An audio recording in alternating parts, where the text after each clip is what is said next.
Yo, what's up? It's your boy, Centel, NBA Live Bolton. I am back at you guys with competition and consoles. Now, if you're here for the first time, I would like for you to hit that like button, click that subscribe button, turn on all your bell and notifications for all your retro gaming, plus NBA Live content, plus new upcoming gen content, and 2K21 content. Now, what you are seeing is now Gears 5 on the Xbox One X. Now, like I said before, y'all, it's always been competition in consoles. As far as the price goes, the hardware, everybody has their pick.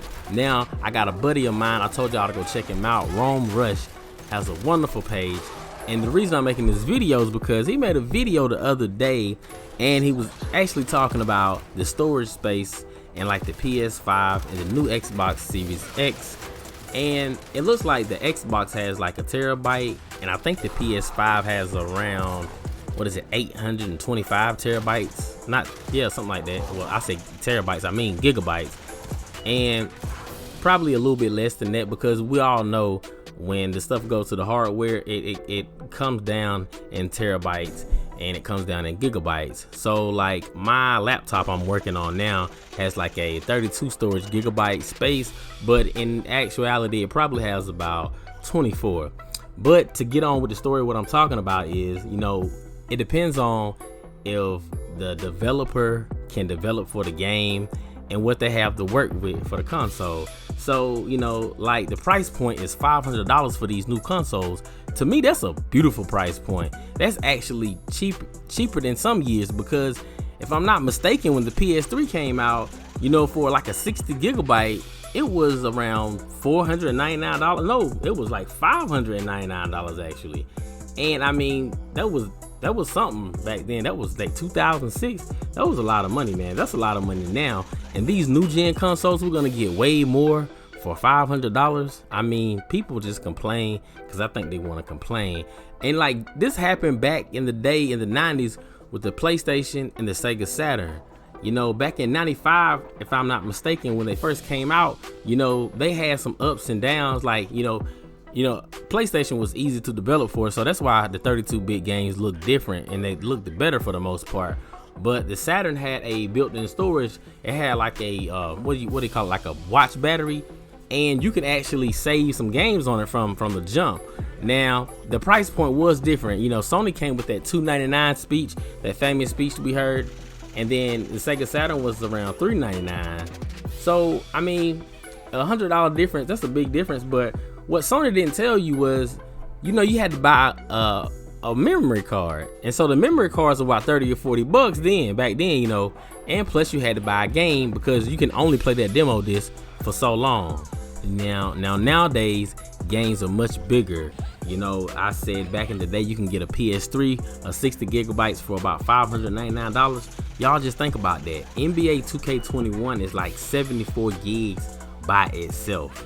Just wrap your head around that. I mean, it's ridiculous. And see, back then consoles were, it's like the same price point, but consoles were high. I think when the first Xbox One came out, it was probably around like $500-600 or whatever. So the price has always been up. Now, to piggyback off what Rome said, people just complaining, because think about it. If you want something, you gotta pay for it, man. You got to pay to play. Say it with me. You got to pay to play. It ain't nothing. It ain't nowhere getting around it. Now, you can get lucky sometimes, and if somebody had a console they didn't want, and you had one that you was, I want to try the other one, y'all could do an even trade. But 9 times out of 10, that's not gonna happen, because whatever console the person got or they, play, that's what they, that's what they're accustomed to. And it's always been other capabilities of what different consoles can do. Like back in the day, the PlayStation and the Saturn could play VCDs, that's after VHS and that's before DVDs. Y'all can look it up or whatever. Now, the PS3, it was expensive, y'all, but y'all gotta think about it. Just like the PS2, it was like the first DVD player, the first kind of reasonable price DVD player, Plus, you can play games. Now, the PS3 had that Blu-ray in it, and I think the Xbox 360 had the DVD HD, but they really didn't, you know, catch on or whatever. Kind of like VCD didn't catch on in America, but it caught on over in like the Asian territories of the world. But like I said, man, the PS3, it had a Blu-ray player in it, so you got to kind of look at that too. You know, the price point was up, but it had a whole bunch of stuff in it, you know. And you can get like a lower one. You can get like a maybe 20 gig, I think, and it was like a 60 gig or whatever. And it was backwards compatible for all the games too. So y'all got to look at that point. Now, these Sega Saturn games, man, they look pretty decent to me. And you know, in all these games, you know, it's from Japan, so you know they made the PlayStation and they made the Sega Saturn. So you know, the price point, it wasn't that bad, man. I mean, they had good games on the Saturn. They had like Panzer Dragoon, they had Daytona USA Racing. I mean, they had like some decent fighting games, some 2D sprite games. You know, in PlayStation, they did have a lot of good games, man. You know, and back then, I love those pixelated graphics for some reason. They had like Tomb Raider, and they had these other games like I used to play a game on PlayStation called Reloaded. It was like a top-down shooter. It was like, man, it was real good. Y'all should check it out. It's called Reloaded.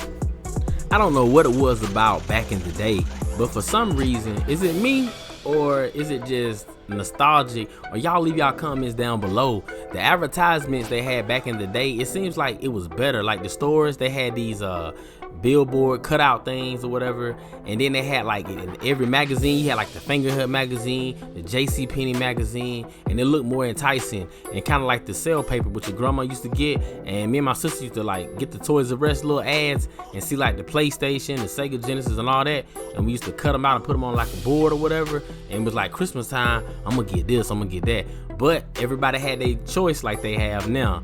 And so the PlayStation came out around 95, you know, a little bit earlier. That and the Saturn came out a little bit earlier in Japan, like a year earlier, probably like late 94 or whatever, mid 94. But in America, North America, they came out in 95. So when the games come out, they all had ads, and you know, you would see the price. And see, games was kind of expensive back then. Games was still 49, 59.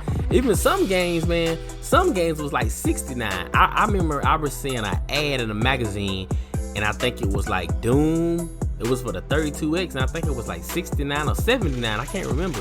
But man, it's always been price, you know, point has been pretty high in the video game world. And you got to think about it, man. If you want to pay, if you want to play it, you got to pay. You got to pay to play. And that's for everything in life. You don't get nothing, you know, for a deal. I mean, you get stuff for deals, but if it's first out and it's coming out and it's brand new, you know, you're gonna pay for it. You know, it ain't no way around it. It ain't no way. You can't get a launch. Now on this launch, we might not even get none. If you didn't get a pre-order like me, I wanted to pre-order the Xbox Series X, but I didn't get a chance to pre-order it. So hopefully I get a chance to pre-order it. Hopefully they have another batch pretty soon. But if we don't get another batch of the PS5 and the Xbox Series S and the Series X, and the digital version of the PS5, we might be looking somewhere in the middle of next year actually get one. And I said I was gonna say, like in my last video, I was talking about, you know, not getting them so early, but I got the Xbox One at release and I didn't have any problems with it. I got the 360 at release and I had like 2 of those that had the red ring or whatever. They kept overheating. And then I had one, the tray, it just kept opening for some reason. I'd play it and then I'd get in the middle of the game and then the tray would just open and then the game would just be sitting there or whatever. Alright, so guys, that is it for this video. And like I said before, man, hit that like button, click that subscribe button, turn on all your bell notifications for all your retro gaming plus NBA Live content, NBA 2K21 content, and news and next gen content that's coming up pretty soon. It's been your boy Centel, NBA Live Bolton, and I will be back at you with another video pretty soon. Later, doggy dog.